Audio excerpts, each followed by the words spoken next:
ایک آدمی محمود غزنوی کے پاس نا اپنا کیس لے کے آیا، مدعی بن کے آیا۔ اس نے کہا بادشاہ میرا کیس بڑا نرالا ہے۔ بادشاہ سلامت نے کہا وہ کس طرح؟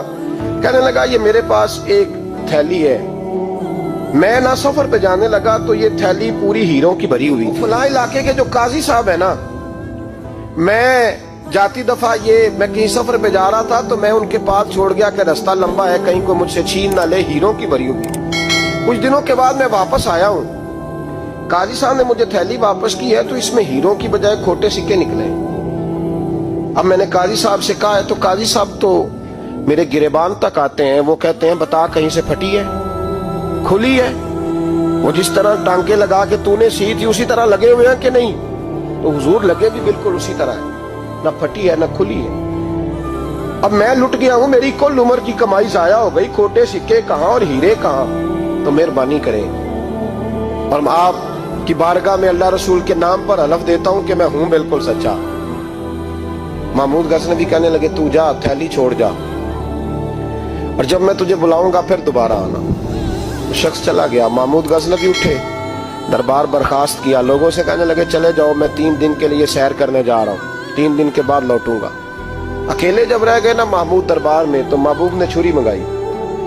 وہ جس تخت پہ بیٹھتے تھے وہاں گدا بچھا ہوا تھا، یہ گدا پڑا ہے نا، گدا بچھا ہوا، تو محمود نے چھری کے ساتھ اس کو پھاڑ ڈالا اور چھری جیب میں رکھی نکل گئے۔ کہنے لگے میرے بعد کوئی میرے دربار والے احاطے میں داخل نہ ہو۔ محمود چلے گئے۔ اب وہ صفائی کرنے والا جب آیا نا، اس نے آ کے دیکھا تو گدا تو پھٹا ہوا ہے۔ اس نے شور ڈال دیا، پہرے دار بھی آ گئے، فلاں صاحب بھی آ گئے، فلاں صاحب۔ اس نے کہا وہ خدا کے بندو، اس کا گدا پھٹ گیا ہے، وہ تو مار ڈالے گا۔ اس نے کہا تھا سوائے صفائی اور نگرانی والے کے دوسرا آئے کوئی نہ، اور یہاں آیا بھی کوئی نہیں، پہلے دن ہی پھٹا ہوا ہے تو لٹکا دے گا سب کو، کیا کریں؟ شور ہو گیا، سارے دربار کے ملازمین اکٹھے ہو گئے۔ ایک بندہ بولا، کہنے لگا فکر نہ کرو، میں کیسے بندے کو جانتا ہوں، اس طرح سیے گا کہ جس نے پھاڑا ہوگا اسے بھی پتہ نہیں چلے گا کہاں سے پھٹا تھا، ایسا بہترین رفو کرے گا کہ پتہ بھی۔ اس نے کہا یار ہم سارے 1 مہینے کی تنخواہ دیتے ہیں، تو بندہ بلا۔ وہ بلا لیا اس کو، اس کا نام محمد رفو گر تھا۔ وہ آیا، اس کو گدا دکھایا، اس کا یار اس طرح سینہ پتہ نہ چلے۔ اس نے کہا فکر ہی نہ کرو، میں بڑا کاریگر ہوں۔ بڑے بڑے کاریگر لوگ نہیں ہمارے ملک میں پائے جاتے، کوئی نشان چھوڑتے ہیں پیچھے بڑے۔ احمد رفو گر کہنے لگا اس طرح سیوں گا کہ پھاڑنے والے کو بھی پتہ نہیں ہوگا، پیسے لے یار تو سی دے۔ اس نے سی دی، اگلے شام ہی لا کے بچھا دیا گدا۔ تیسرے دن بادشاہ سلامت آئے، آ کے پہلی نظر گدے پہ ڈالی۔ اس نے بلایا سب ملازمین کو، کہا کس نے سیا ہے؟ کہا جناب کیا ہوا؟ کہا یہ پھٹا ہوا تھا۔ کس نے؟ کہا نہیں پھٹا ہی نہیں۔ وہ کہنے لگے بنو بات، میں خود پھاڑ کے گیا تھا، تو بتاؤ صحیح سیا کس نے ہے؟ کہا جناب آپ پھاڑ کے گئے تھے تو بتایا کیوں نہیں؟ فرمانے لگے اسی لیے تو بتایا نہیں تھا کہ تم خود تحقیق کر لو، بلاؤ بتاؤ سیا کس نے۔ تو بلا لیا، احمد رفو گر آ گیا۔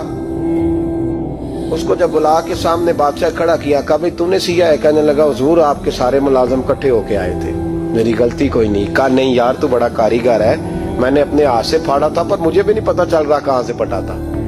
اچھا یہ بتا یہ تھیلی جو ہے یہ بھی تو نے سی تھی؟ اس نے کہا جی آپ کے خادم کا ہی کارنامہ ہے، وہ فلانے علاقے کے قاضی صاحب آئے تھے، اس میں سے ہیرے نکال کے تو کھوٹے سکے بھرے تھے، تو مجھے بھی تھوڑا سا حصہ ملا تھا۔ محمود نے سارے گواہ بھی اکٹھے کر لیے، ثبوت بھی اکٹھے کر لیے۔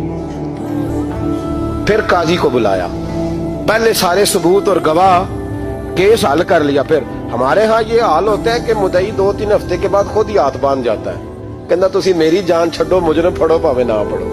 وہ کہتا ہے مجھے معافی دو، میں رہا۔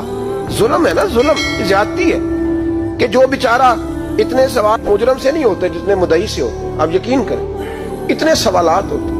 سارے ثبوت اکٹھے کر کے قاضی صاحب کو بلایا، تنہائی میں لے جا کے محمود غزنوی نے کہا قاضی صاحب آپ سے غلطی ہو گئی، غریب آدمی تھا، وہ لوٹ گیا ہے، اس نے تو بڑی مشکل سے کچھ ہیرے جمع کیے تھے اور اس کی کل کائنات تھی، تو آپ اس کا مال اسے دے دیں، بات ختم۔ قاضی صاحب کہنے لگے آپ مجھ پہ الزام لگا رہے ہیں، سوال ہی نہیں پیدا ہوتا، آپ میری داڑھی دیکھیں، آپ میرا اعزاز دیکھیں، دنیا جانتی ہے میں اس کا۔ قاضی صاحب انسان بھول ہی جاتا ہے، بندہ بھول جاتا ہے، غلطی ہوگی، مال نے کہا نہیں سوال۔ کہا میں تنہائی میں پوچھ رہا ہوں، میں اس وقت پوچھ رہا ہوں جب دوسرا موجود کوئی نہیں، آج توبہ کر لے، میں کچھ نہیں کہوں گا، تو میری زبان پہ اعتبار کر، تجھے پتا ہے میں جو کہتا ہوں اس پہ عمل بھی کرتا ہوں، باز آ جا۔ پر قاضی نے کہا نہیں میری غلطی کوئی نہیں،